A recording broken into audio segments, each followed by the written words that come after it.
Hi friends, vangibath అండి. దీనికి కావలసినటువంటి ఎండుమిరపకాయలు, ఎండు కొబ్బెర, శనగపప్పు, మినపప్పు, మిరియాలు, లవంగాలు, ధనియాలు ఇవి తీసుకొని ద్వారగా వేపి పౌడర్ చేసి పెట్టుకోవాలండి. మిక్సీకి వేసి తర్వాత వంకాయల్ని సన్న బద్దలుగా కట్ చేసుకోవాలండి.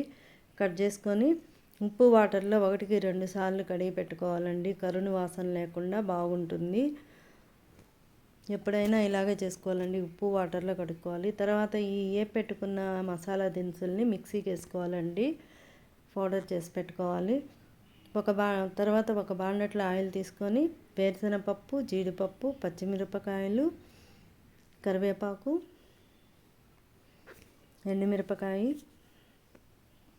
వేసి బాగా వేయించుకోవాలండి. వేగిన తర్వాత ఈ మసాలాలో తిరగమాతలో ఈ వంకాయ బద్దలు వేసుకోవాలండి. కడిగి పెట్టుకున్న వంకాయ బద్దలు తగినంత ఉప్పు, పసుపు వేసి మగ్గనివ్వాలి.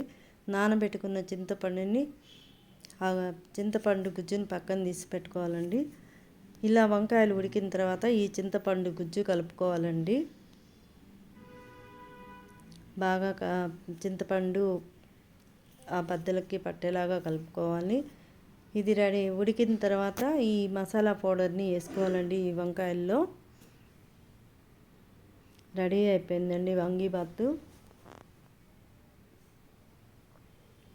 రెడీ అయిన తర్వాత కొంచెం నెయ్యి వేసుకోవాలండి. నెయ్యి వేసుకొని